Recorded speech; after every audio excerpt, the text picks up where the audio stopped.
और इस मामले पर डिप्टी सीएम है प्रेमचंद बैरवा, उन्होंने क्या कहा जरा सुनिए।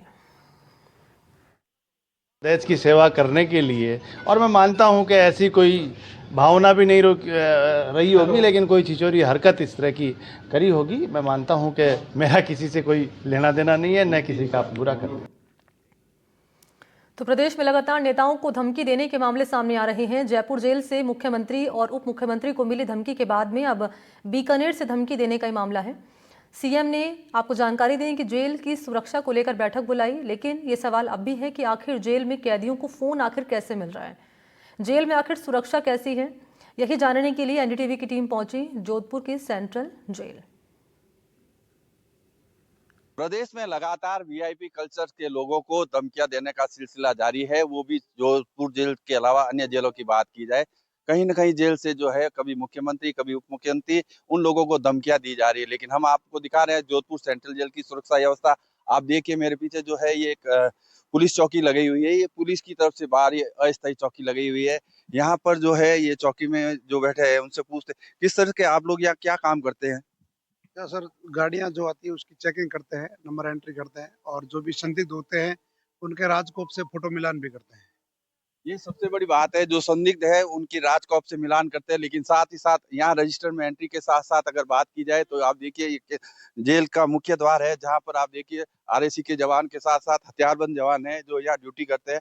लेकिन यहाँ पर भी एक प्रोसेस है। इस प्रोसेस के अंतर्गत अगर हम लोग अंदर जाते हैं तो सबसे पहले यहाँ पर एंट्री की जाती है, मोबाइल नंबर लिखे जाते हैं और उस मोबाइल नंबर के साथ साथ उसकी पूरी हिस्ट्री लिखी जाती है, सिग्नेचर करवाया जाता है। ये तमाम आप देखिए रजिस्टर्स है जो यहाँ मेंटेन किया जाता है। इसके अलावा वॉच टावर है, साथ ही साथ आप देखिए आरएसी के जवान हथियारबंद है जो यहाँ पर ड्यूटी करते हैं, महिला कांस्टेबल है। तमाम वो जो लोग जेल में अंदर जाते हैं उनकी पहले ही गेट पे सिक्योरिटी चेकिंग होती है। अंदर जेल में किस तरह के हालात है वो भी हम आपको दिखाएंगे। जेल के अंदर 135 कैमरे लगे हुए हैं, जिसका कनेक्शन कहाँ है ये सब भी हम आपको दिखाएंगे। एनडीटीवी पड़ताल कर रहा है किस तरह से जो है जेलों की सुरक्षा वर्तमान में है, और मुख्यमंत्री ने जिस तरह से दिशा निर्देश दिए है कि आने वाले दिनों में और मजबूत जैमर लगाए जाएंगे और सीसीटीवी कैमरे बढ़ाए जाएंगे। लेकिन इस वक्त हम हैं जोधपुर जेल के सुप्रीडेंट प्रदीप रखावत के पास में, उनसे जानते हैं सर किस तरह से आपकी जेल में, जोधपुर की जेल में तिहाड़ के बाद सबसे सुरक्षित जेल मानी जाती है, किस तरह की सिक्योरिटी यहाँ पर रहती है। हमने अपने जेल डिपार्टमेंट की और आरएसी की तलाशी के अतिरिक्त यहाँ सीपी साहब से निवेदन करके और बाहर पुलिस चौकी स्थापित की है, जो प्रत्येक आने वाले जेल में प्रत्येक आने जाने वाले का रिकॉर्ड मेंटेन करते हैं। यदि कोई बाहर से कोई बंदी आ रहा है उसके रोकथाम के लिए हमने ये अतिरिक्त प्रयास किए है।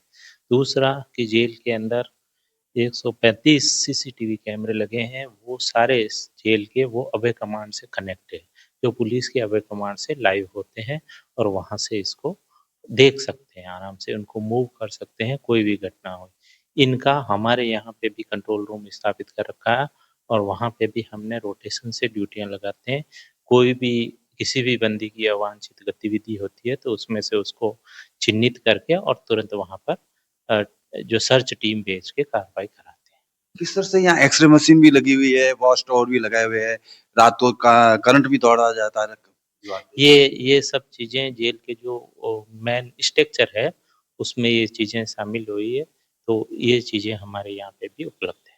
लेकिन जो कैदी के परिजन मिलने आते हैं, कई बार कोई मौका पाकर अवांछनीय सामग्री जला देते हैं, उसके बाद आप लोगों की थोड़ी एक समस्या बढ़ जाती है। इस तरह से जो फेक कॉल अभी चल रहा है प्रदेश में अलग अलग जिलों में, तो इस तरह से आपकी चिंता बढ़ जाती है, ये फेक कॉल जो मोबाइल्स वगैरह आ जाते हैं कुछ।